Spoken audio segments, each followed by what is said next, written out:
طلا الان داره بچه‌شو پوشک میکنه.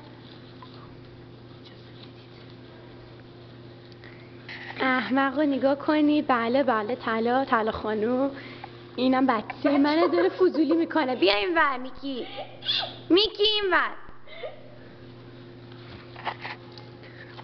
گیر داده. میترسیم اینجا گوز بزنم. مجبوریم پوشکش. ای جان این دنبش از اینجا میزنه بیرون. بچه آماده است.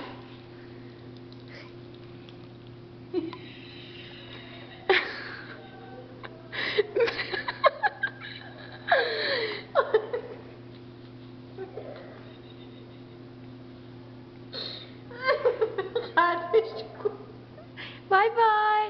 بگو بای بای نونی.